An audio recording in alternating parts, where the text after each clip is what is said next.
ایمان ہے توحید، رسالت، ختم نبوت، جو بھی اسلام کے ضروری عقائد ہیں.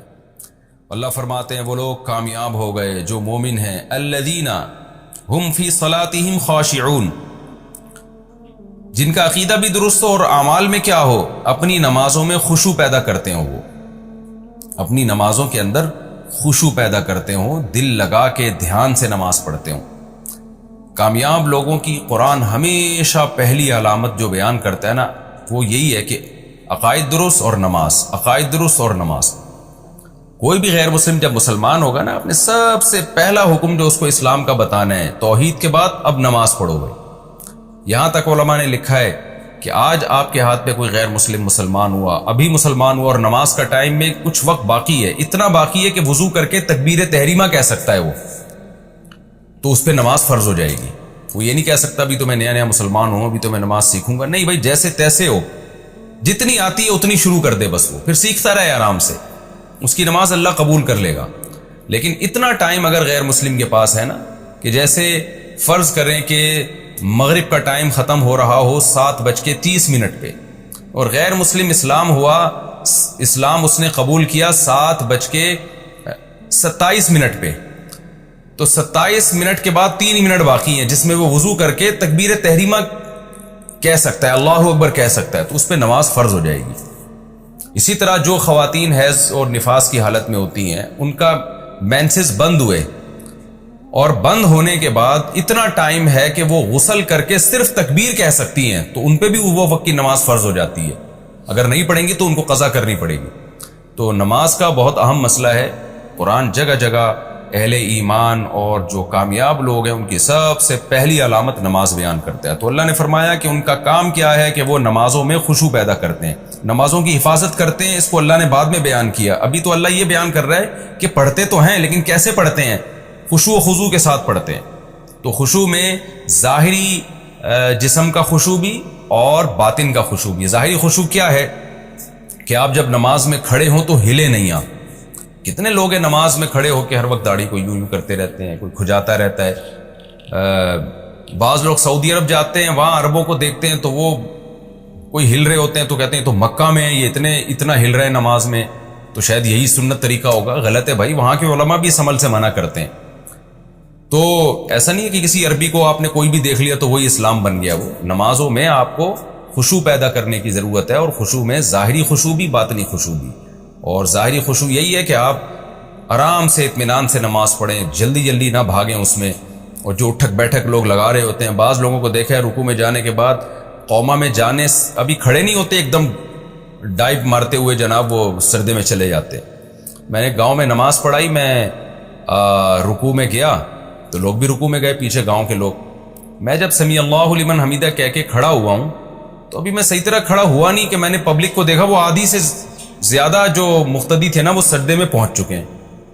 اور جب سر ان کا زمین کے قریب گیا نا تو ان کو خیال ہوا امام صاحب تو پہنچے نہیں ہیں، تو مجھے یوں منہ کر کے دیکھ رہے ہیں کہ یہ امام وہیں کھڑا ہوا ہے اور ہم تو سجدے میں پہنچ چکے ہیں. تو پھر وہیں رک گئے. وہ یہ بھی ان کی بڑی مہربانی تھی کہ انہوں نے وہاں سٹاپ کر لیا. تو اتنی سپیڈ کے ساتھ نماز پڑھنا، دھیان نہ لگانا، یہ بہت بری حرکت ہے. تو یہ ہے ظاہری. اور دل کا کیا ہے کہ دل سے آپ اللہ کی طرف متوجہ رہیں. اور دل میں خشوع پیدا کرنے کا سب سے بہترین طریقہ یہ ہے کہ آپ نماز میں جو بھی پڑھ رہے ہو نا اس کا ترجمہ آپ کو آتا ہو. آپ جب نماز میں کھڑے ہو کر کہیں اللہ اکبر تو آپ کو پتا ہو کہ میں کیا کہہ رہا ہوں، اللہ سب سے بڑا ہے. پھر سبحانک اللہم، اے اللہ تو ہر عیب سے پاک ہے، وہ بحمدک، ہر عیب سے پاک ہے اور تمام تعریفیں تیرے لیے ہیں. وتبارک اسمک، تیرا نام برکت والا ہے. وتعالی جدک، تیری شان بہت اونچی ہے. ولا الہ غیرک، تیرے سوا کوئی عبادت کے لائق نہیں. پھر اعوذ باللہ بسم اللہ کا ترجمہ آتا ہو. پھر الحمدللہ رب العالمین، تمام تعریفیں اللہ کے لیے جو تمام جہانوں کا پالنے والا. الرحمن الرحیم، بڑا مہربان نہایت رحم کرنے والا. اس سے آپ کا دھیان بٹے گا نہیں. پھر رکوع کی تسبیح کا مطلب آتا ہو، سبحان ربی العظیم. التحیات کا مطلب آتا ہو. اس لیے پہلی فرصت میں نماز کا پورا ترجمہ سیکھنا چاہیے. اور میں سمجھتا ہوں جو لوگ شروع سے میرے یہ تفسیر کے لیکچر سن رہے ہیں، اللہ سے مجھے پوری امید ہے ان کو پورا نماز کا ترجمہ آ گیا ہوگا. التحیات للہ والصلوات والطیبات میں عام طور پہ لوگ کہتے ہیں اس کا کیا ترجمہ ہے. تو التحیات کا مطلب عبادتیں، یہ ذہن میں رکھیں. التحیات اس کیا اس کا ترجمہ عبادتوں سے کیوں کیا؟ یہ پھر کسی اور وقت میں انشاءاللہ میں ایکسپلین کروں گا اس کو. التحیات للہ، قولی عبادتیں. التحیہ کا مطلب قولی، یعنی زبان سے جو ہم حمد و ثنا کرتے ہیں وہ بھی اللہ کے لیے. والصلوات، اسی طرح جو بدنی عبادتیں، نماز پڑھنا، حج کرنا، وہ بھی اللہ کے لیے. والطیبات، اور مالی عبادتیں یعنی صدقہ خیرات، وہ بھی اللہ کے لیے. تو یہ لفظ یاد کر لیں، التحیات للہ والصلوات والطیبات. السلام علیک ایھا النبی، آگے پھر وہ آسان ترجمہ ہے اس کا. تو تفسیر کے لیکچر اگر جو لوگ غور سے سن رہے ہیں تو مجھے امید ہے انشاءاللہ تراویح میں بھی ان کو بہت حد تک قرآن سمجھ میں آنا شروع ہو جائے گا. تراویح کی نماز میں بھی ان کا دل لگے گا، تہجد کی نماز میں بھی. تو اس کا بھی بڑا دخل ہے کہ آپ کو نماز کا مفہوم اگر آتا ہو. تو جن لوگوں کا نماز کا مفہوم نہیں آتا وہ یاد کریں، نماز ترجمے سے سیکھیں. اور جب تک ترجمہ نہیں آتا تو یہ تصور کر کے کھڑے ہوا کریں بھئی ہم اللہ کے سامنے عبادت کے لیے کھڑے ہوئے، تو اپنا دھیان وہاں لگائیں. لیکن ایک بات خوب سمجھ لیں، یہ پوری امت کے علماء کا اس پر اجماع ہے کہ نماز میں دھیان لگانے کی کوشش کرنا فرض ہے، دھیان کا لگنا فرض نہیں ہے. آپ نے پوری کوشش کر لی پھر بھی دماغ نہیں لگ رہا نماز میں، تو اس سے ٹینشن نہیں لینی ہے، پریشان نہیں ہونا ہے کہ جو آپ جتنا آپ کر سکتے تھے آپ نے کر لیا، اس سے زیادہ کہ آپ شریعت میں مکلف نہیں ہیں. تو ایسا نہ ہو کہ پریشان ہونا شروع ہو جائے، ابھی دل تو لگ نہیں رہا. ظاہر انسان 20 کاموں کے بعد جب نماز میں آ کے کھڑا ہوتا ہے تو اس کا دھیان بٹ رہا ہوتا ہے.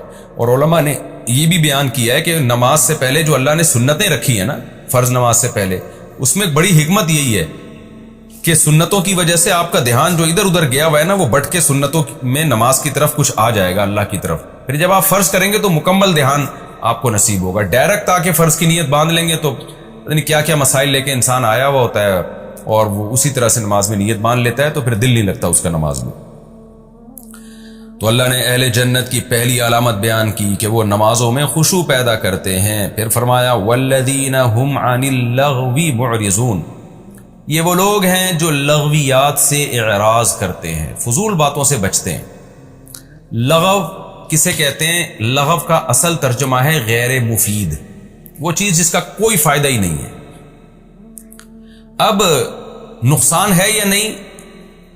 تو کچھ چیزیں ایسی ہیں جو فائدہ تو نہیں ہوتا لیکن نقصان بھی نہیں ہوتا، تو وہ بھی لغویات میں داخل ہے. کچھ چیزیں ایسی ہوتی ہیں جن کا فائدہ نہیں ہوتا لیکن نقصان بھی ہوتا ہے، وہ بھی لغویات میں داخل ہے.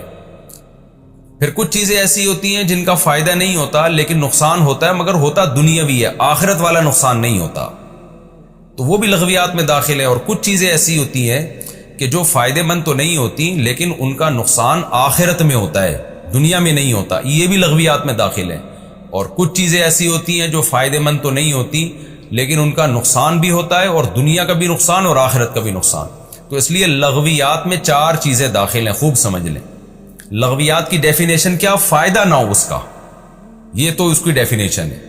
پھر اس کے 4 درجات ہیں. نمبر 1، فائدہ تو نہیں ہے لیکن نقصان بھی نہیں ہے، تو یہ پہلی قسم ہے. دوسری قسم فائدہ تو نہیں ہے لیکن دنیا کا نقصان ہے. تیسری قسم فائدہ تو نہیں ہے لیکن آخرت کا نقصان ہے. چوتھی قسم فائدہ تو نہیں ہے لیکن دنیا کا بھی نقصان ہے، آخرت کا بھی نقصان ہے. اب میں ان کی تھوڑی سی مثال سے بات سمجھا دیتا ہوں. پہلی قسم جس کا میں صرف فائدہ نہیں ہے لیکن نقصان بھی کوئی نہیں ہے. آپ بیٹھے ہوئے ہیں، لڈو کھیل رہے ہیں بیٹھ کے، آپ نا دوستوں کے ساتھ تاش کھیل رہے ہیں بیٹھ کے دوستوں کے ساتھ، جس میں جوا نہیں ہے. اس کا آپ کو کوئی فائدہ نہیں ہو رہا، کچھ بھی فائدہ نہیں ہو رہا، ٹائم ویسٹ ہو رہا ہے. لوگ کہہ سکتے ہیں نا بھی اس سے تو ہمیں ذہنی تفریح ملتی ہے، تو ذہنی تفریح ان کھیلوں سے نہیں ملتی، بھاگنے دوڑنے سے. جب آپ دوڑتے ہیں، چلتے ہیں، بھاگتے ہیں تو ایک ذہنی تفریح ملتی ہے. تاش واش یہ ٹائم ویسٹنگ ہے. تو کچھ نہ کچھ ذہنی تفریح تو دنیا کے ہر کام میں ہوتی ہے نا. ویسے بھی انسان کلاوازیاں کھا رہا ہو تو ذہنی تفریح تو ہوگی اس میں تھوڑی بہت. تو فائدہ سے مراد یہ کہ کوئی معتد بھی فائدہ ہو.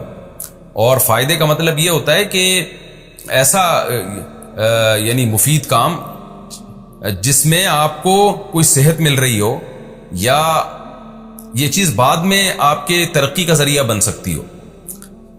تو تاش کی مثال کیا ہے؟ ٹائم ویسٹنگ، کچھ بھی حاصل نہیں ہو رہا.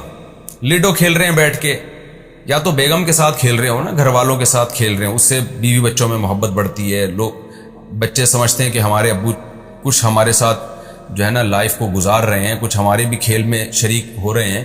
تو وہ ایک مصلحت ہے، وہ تو پھر مفید لغو کہلائے گا. پھر وہ لغو کہلائے گا ہی نہیں، بلکہ تو ایک مفید کام ہے، ریلیشن کو مضبوط کر رہے ہیں. لیکن نارملی ایمی دوستوں کے ساتھ بیٹھے ہوئے ہیں جس کا کوئی فائدہ نہیں ہے، تو یہ کام کہلائے گا غیر مفید، لیکن اس میں گناہ بھی نہیں ہے۔ اگر آپ نماز ضائع نہیں کر رہے، اگر آپ کوئی یعنی شریعت کی کوئی لازم حکم ہے اس کو نہیں توڑ رہے، بیوی بچوں کے حقوق ادا کر رہے ہیں، مخلوق کے حقوق ادا کر رہے ہیں، تو پھر ویسے ہی ٹائم گزارنے کے لیے آپ بیٹھے ہوئے ہیں، تو یہ کام غیر مفید کہلائے گا، لغو کہلائے گا، مگر اس میں گناہ نہیں ہوگا۔ آپ کو زیادہ سے زیادہ یہ کہا جائے گا ٹائم ویسٹ کر رہا ہے، اور جو اللہ نے اہل جنت کی اعلیٰ درجے کے جنتیوں کی جو علامتیں اللہ نے بیان کی ہیں وہ علامتیں اس میں نہیں پائی جاتی ہیں، تو اتنی ملامت تو کی جائے گی لیکن گناہ نہیں ہوگا اس میں۔ تو جیسے کہ بہت سے لوگ ایسے کام کر رہے ہوتے ہیں، کرکٹ کے میچ دیکھ رہے ہیں سارا دن بیٹھ کے، اب وہ کہتے ہیں ہم جو ہے نماز کے ٹائم پہ تو نماز پڑھ لیتے ہیں، لیکن سارا دن بیٹھ کے اپنے ٹائم کو ویسٹ کر رہے ہوتے ہیں۔ تو اللہ نے ایسے لوگوں کو ایک برے طور پہ بیان کیا ہے کہ لغویات سے جو اہل ایمان لوگ ہیں، جو کامل درجے کے مومنین لوگ ہیں، جو واقعی حقیقی کامیاب ہیں، وہ یہ فضول چیزوں سے اوائڈ کرتے ہیں، اجتناب کرتے ہیں۔ ہم نے دیکھا ہے تبلیغ میں جو لوگ وقت لگاتے ہیں، 4 مہینے لگا لیے اور زیادہ ٹائم لگا دیا، تو آٹومیٹیکلی ان کو ان لغویات سے نفرت ہو جاتی ہے کہ میں کیوں، وہ پاگل سارا دن ٹی وی میں وہ کرکٹ کھیل رہا ہے بیٹھ کے، اس کے یعنی ٹیلی ویژن اس کے چینل کو دکھا رہا ہے، وہ پاگل ہے، میں تھوڑی پاگل ہوں، مجھے کیا ملے گا اس کا سارا دن بیٹھ کے میچ دیکھتا رہوں میں۔ ذہنی تفریح کے لیے تو 1 آدھ گھنٹے کا کوئی کلپ دیکھ لینا بھی کافی ہے۔ تو 1 گھنٹہ تو میں نے زیادہ بول دیا، کوئی 10-15 منٹ کا کوئی پروگرام دیکھ لینا بھی کافی ہے جس میں کوئی گناہ کی چیز نہ ہو۔ یہ جب اس کو لغو مانا جائے، ورنہ کرکٹ میں تو آج بہت سارے منکرات بھی شامل ہو گئے ہیں۔ تو والذین هم عن اللغو معرضون، اللہ کہتے ہیں کہ ہمارے جو نیک بندے ہیں، اعلیٰ درجے کے لوگ ہیں، وہ فضول چیزوں سے اوائڈ کرتے ہیں۔ تو اس کا پہلا درجہ کیا ہوا؟ وہ فضول جس کا کوئی فائدہ نہیں ہے۔ تو اس کی میں نے آپ کے سامنے 2-3 مثالیں دے دی کہ آپ بیٹھے ہوئے ہیں، دوستوں میں گپ شپ لگا رہے ہیں، کوئی فائدہ نہیں ہے اس گپ شپ کا، ٹائم ویسٹنگ ہے، لیکن لگائے جا رہے ہیں۔ جیسے گٹر کے ڈھکنوں پہ آپ کو نے دیکھا ہوگا لڑکے بیٹھے ہوئے ہوتے ہیں، اپنے ٹائم ویسٹ کر رہے ہوتے ہیں۔ تو یہ بھی وہ گناہ ہے جس میں وہ لغو ہے جس میں گناہ تو نہیں ہے، لیکن یہ بے برکتی کا ذریعہ بنتا ہے زندگی میں۔ اچھے لوگوں کا کام نہیں ہے ان چیزوں میں پڑنا، اور بالآخر یہ چیزیں انسان کو آہستہ آہستہ گناہوں کی طرف بھی لے کے جاتی ہیں۔ لغو کا دوسرا درجہ یہ ہے کہ فضول کام ہو، کوئی فائدہ نہیں ہے لیکن نقصان ہے، اور وہ نقصان دنیا کا نقصان ہے، آخرت کا نقصان نہیں ہے۔ مثال کے طور پر آپ بے تحاشا چائے پی رہے ہیں، آپ بے تحاشا سگریٹ پی رہے ہیں، تو سگریٹ ایک اختلافی مسئلہ ہے، ہماری رائے کے مطابق گناہ نہیں ہے، مکروہ ناپسندیدہ ہے۔ اب یہ بھی ایک لغو کام ہے جس میں آپ کو شاید اس فتوے کی روح سے کہ حرام نہیں ہے، آخرت میں شاید سوال نہ ہو، لیکن دنیا کا آپ بیڑا غرق کر رہے ہو، اپنی صحت کو برباد کر رہے ہو۔ چائے بلا وجہ کی صبح شام پی کے آپ نے اپنے معدے کی ایسی کی تیسی کر دی ہے۔ بہت سارے لوگ ہمارے ایسے بھی فضول کام کر رہے ہوتے ہیں جو ہیں بھی فضول۔ کثرت کی بات کر رہا ہوں چائے کی، نارملی یہ چونکہ ڈاکٹروں کا ٹاپک ہے میں اس میں بھی بیچ میں نہیں گھسنا چاہتا، لیکن کثرت سے چائے پینا، سگریٹ کثرت سے پینا، اور اس طرح کے بہت سارے الٹے کام ہم کر رہے ہوتے ہیں جن کا کوئی فائدہ نہیں ہے، بلکہ دنیا میں ان کا نقصان ہے، آخرت میں فتوے کی روح سے تو ٹھیک ہے کہ کوئی گناہ نہیں ہے، اس لحاظ سے کہا جا سکتا ہے کہ اللہ تعالیٰ کو یہ قیامت میں سوال نہیں پوچھیں گے تم نے 2 کے بجائے 6 کپ چائے کیوں پی، یا یہ کام تم نے کیوں کیا۔ تو آخرت میں تو قرآن کے الفاظ کے ان تجتنبوا کبائر ما تنہون عنہ نکفر عنکم سیئاتکم، بڑے بڑے گناہوں سے بچ گئے تو چھوٹی موٹی خطائیں معاف کر دوں گا میں۔ تو آخرت کے معاملے میں تو اللہ کی رحمت اللہ کے غضب پہ غالب ہے، لیکن ہاں کوئی اتنی سگریٹ پی رہا ہے کہ یقینی طور پر اس کو نقصان ہونا شروع ہو جائے تو پھر آخرت کا بھی نقصان ہوگا، یا کوئی اتنی چائے کافی پینا شروع کر دے کہ ڈاکٹر کہہ رہے ہیں بھائی تیرا بیڑا غرق ہو رہا ہے اور پھر بھی نہیں چھوڑ رہا، تو پھر یہ چونکہ دنیا میں یقینی ضرر ہو رہا ہے نا، تو پھر آخرت میں بھی نقصان ہوگا اس کو۔ تو بہرحال کچھ کام ایسے ہوتے ہیں جن کا دنیا میں ہمیں نقصان ہوتا ہے۔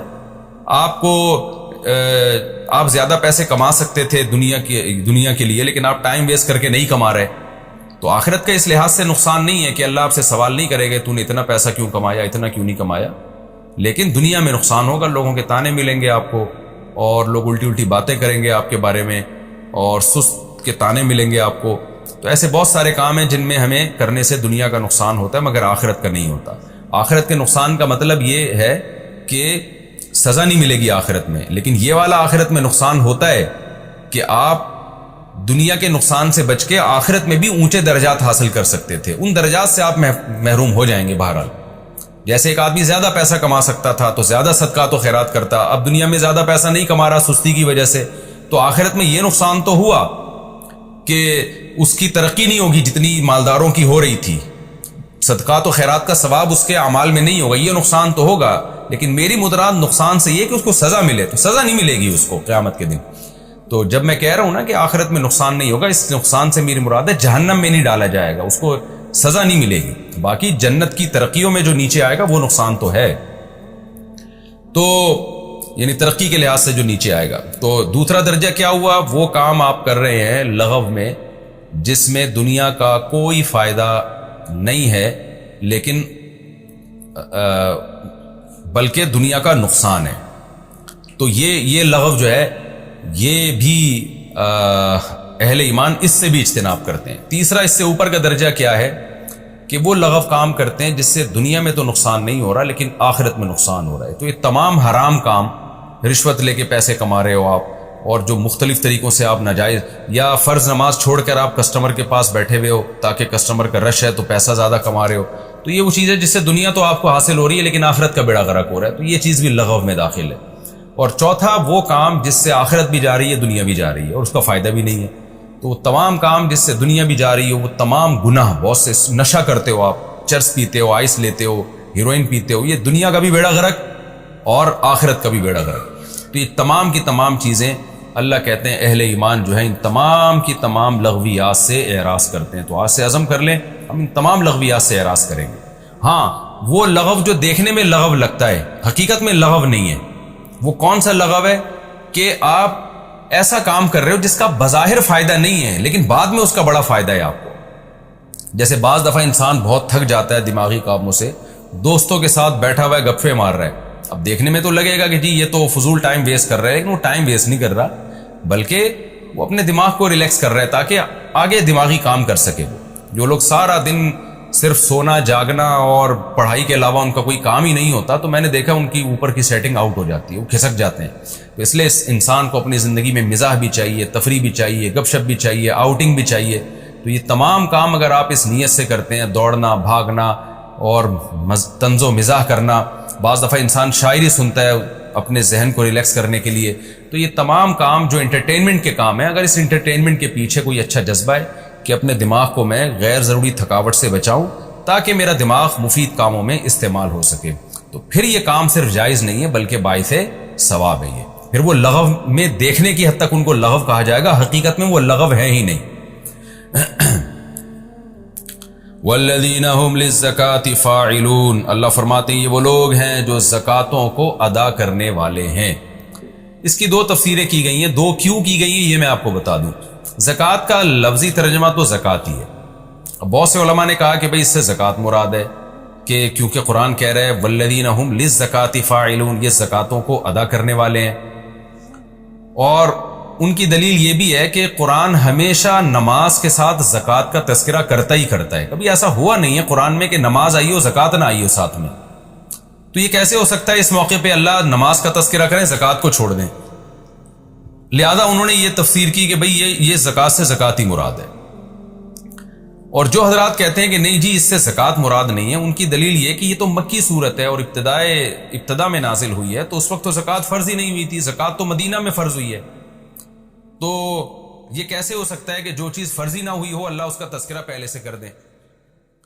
تو دونوں باتیں ملتی ہیں اور دونوں طرف کہا گیا ہے۔